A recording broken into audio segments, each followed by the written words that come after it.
Olá, eu sou a professora Aline, professora do Prepara, e agora a gente vai tratar um pouquinho sobre o documento A Criança de 6 anos, a Linguagem Escrita e o Ensino Fundamental de 9 anos. Então é um documento que ele tem vários autores, mas ele foi elaborado pelo MEC, né, que é o Ministério da Educação, e ele está disponível também no site do MEC.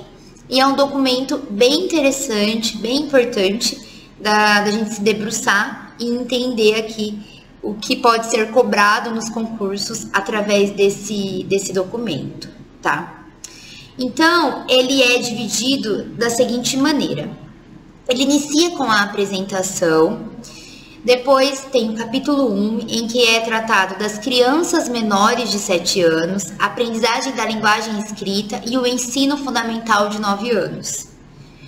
O capítulo 2 vai trazer as questões das dimensões da proposta pedagógica para o ensino da linguagem escrita em classes de crianças de 6 anos.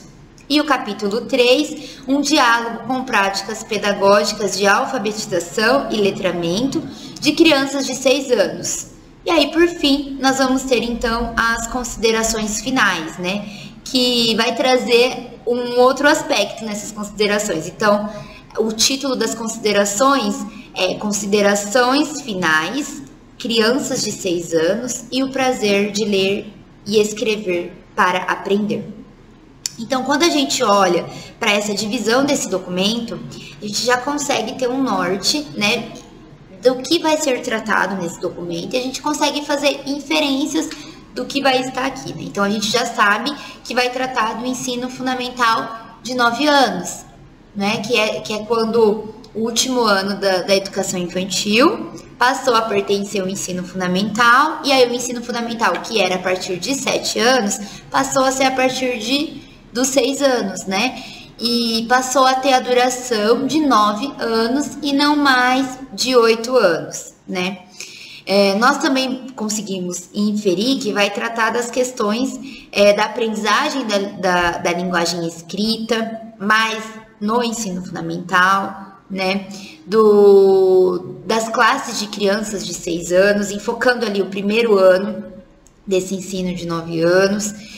E aí, as práticas pedagógicas também. Então, a gente já pode esperar que esse documento vai trazer práticas pedagógicas para o professor fazer ali na sala de aula, né? Então, na apresentação, vai iniciar destacando que o acesso para o ensino fundamental deve ser garantido com o direito de formação integral do ser humano, né? Então, aqui e em outros documentos também, a gente vê essa defesa dessa formação integral. E o que está relacionado com essa formação integral? O aspecto global do ser humano, que para além da leitura e da escrita, é um ser humano que ele sente, que ele se movimenta, que ele tem uma alma, ele tem um corpo, ele tem aspectos globais que precisam ser desenvolvidos, né? Tem outras linguagens também, tem a música, a dança, o teatro. Então, todas essas questões que estão para além desse ser humano, vai auxiliar nessa formação integral desse ser humano a partir do momento em que ele se apropria desses conhecimentos que são culturalmente elaborados, né? E fazem parte ali do conhecimento que é historicamente ali produzido. Bom, então, há essa defesa. Apesar de se tratar dessa questão da linguagem escrita, né, a gente vai ver que já é defendido que não basta só isso para se formar o ser humano. Então, não é só trabalhar o que está aqui nesse documento, no ensino fundamental, que vai garantir uma formação integral do ser humano. Mas é um aspecto amplo, trabalhar as outras questões também, mas esse documento vai enfocar essas questões, né? Então, assim, não é ignorado as outras dimensões do conhecimento, os outros campos de experiência ou as outras áreas de conhecimento, né? Elas não são ignoradas aqui, mas o enfoque no documento é o desenvolvimento da linguagem escrita, tá? Só a título mesmo de divisão para trabalho, para as questões da formação, e de orientação do próprio MEC com o professor do ensino fundamental. Então, agora nós vamos começar o capítulo 1, que é Crianças menores de 7 anos, aprendizagem da linguagem escrita e o ensino fundamental de 9 anos. Então, vamos lá. Esse capítulo, ele foi escrito pela Mônica Correia Batista e ela vai falar um pouquinho sobre a escrita antes dos 7 anos, né? E há uma polêmica da escrita antes dos 7 anos. Por quê? Deve-se ensinar a escrita para criança antes dos 7 anos? Ou ela ainda não está pronta? Ou erroneamente a gente tem a terminologia madura, né? Ali no senso comum para essa escrita. Será que ela está? Será que ela não está? Será que deve se ensinar? Será que não deve se ensinar, né? E a autora, ela vai, para dar base para essa discussão, ela vai trazer então um texto, né, da Emília Ferreira e da Ana Teperoski, que é a psicogênese da língua escrita.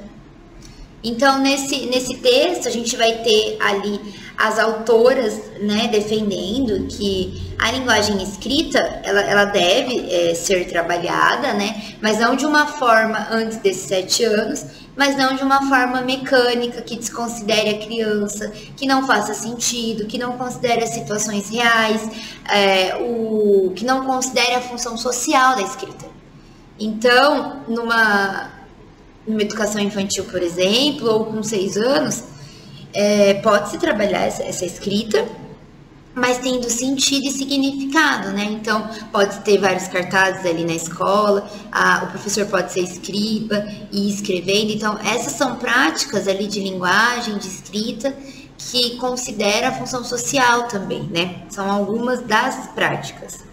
E na psicogênese da língua escrita, a gente vai ter também a questão dos níveis, né, das hipóteses de escrita das crianças, né? Que cada criança, ela vai pensar sobre a escrita, e não é de hoje para amanhã que ela aprende a ler e escrever, mas no decorrer desse processo, ela vai passando por hipóteses, ela vai se apropriando de certas formas de pensar a escrita, e essas formas, elas podem ir mudando, elas vão mudando de acordo com as intervenções do próprio professor.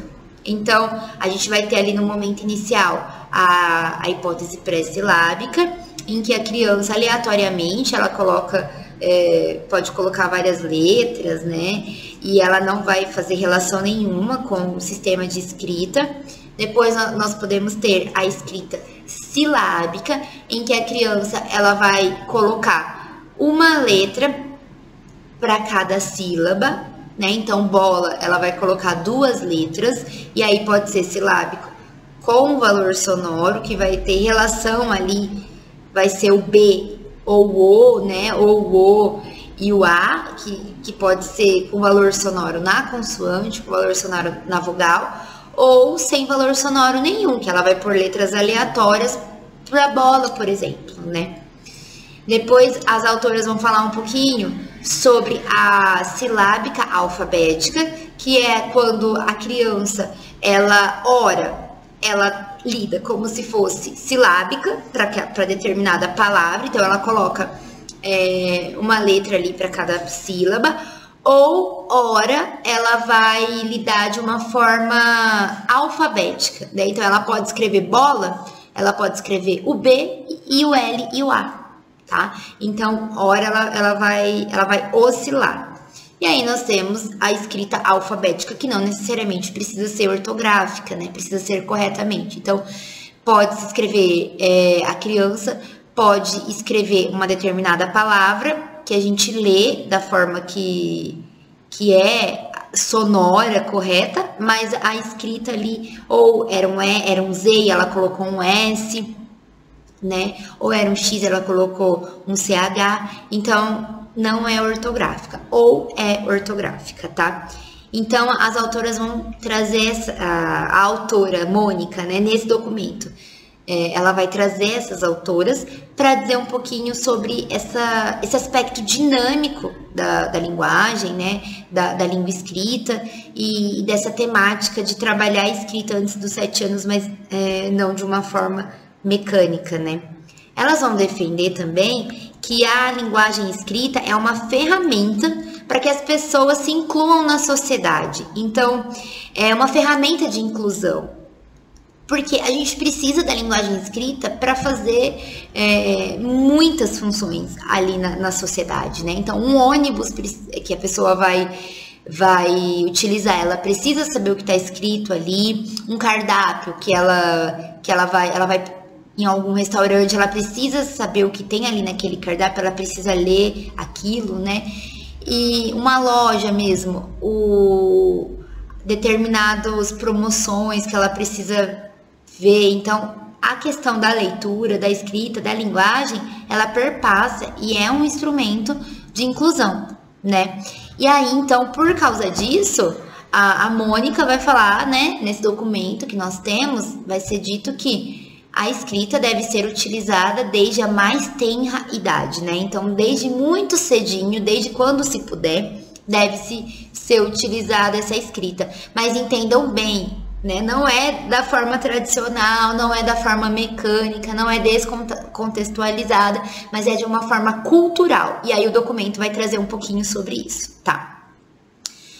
Aí, no decorrer do capítulo, a gente vai tendo alguns tópicos, né? E aí, um desses tópicos é o desenvolvimento infantil e a aprendizagem da língua escrita, em que vai ser mencionado que a infância, ela não é natural, a infância não é universal. O que significa isso?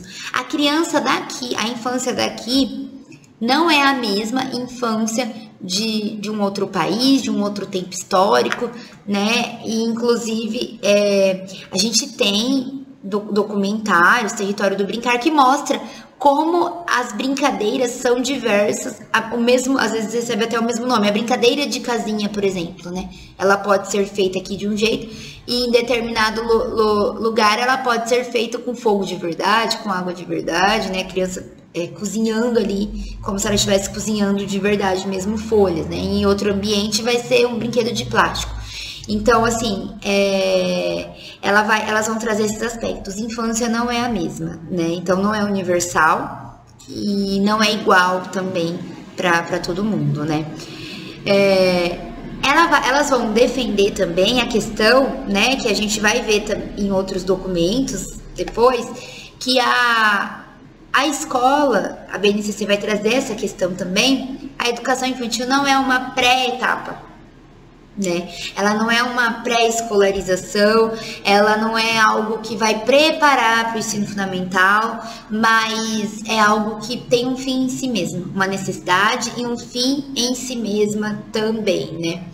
E aí vai se constituir a educação infantil como uma ali das etapas das fases da vida, né? As perspectivas psicogenéticas, elas vão ter como ênfase a gênese das funções denominadas de psíquicas.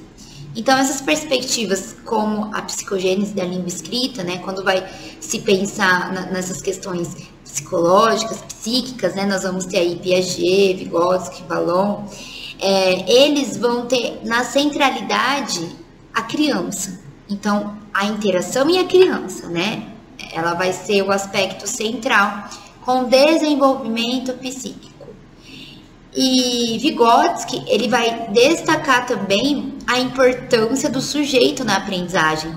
Então, o sujeito, ele é visto como aquele que se distingue dos animais. Vygotsky vai trazer essa distinção. E aí, o documento vai explicitar um pouco melhor isso, né? Que essa distinção, ela é trazida pelas questões das funções elementares, das funções psicológicas elementares e das funções psicológicas superiores. E o que seriam essas funções elementares, né? É aquilo que não distingue o ser humano do animal. Comer, dormir, beber. Essas funções, o ser humano, pensando ou não, ele vai fazer. Faz parte da questão biológica, né? E aí o animal também faz. Então é algo que não distingue nem os animais e nem o ser humano. As funções elementares, né? É o elemento ali principal, é o início, né? Enquanto que as funções psicológicas superiores, somente os seres humanos vão ter. E é o controle de conduta, atenção voluntária, planejamento. Então, são essas questões que somente o ser humano consegue e vai precisar de uma reflexão, de um raciocínio, né? Para que isso seja desenvolvido. E vai precisar também de uma mediação de um adulto mais experiente para ensinar essas funções que estão relacionadas com a cultura.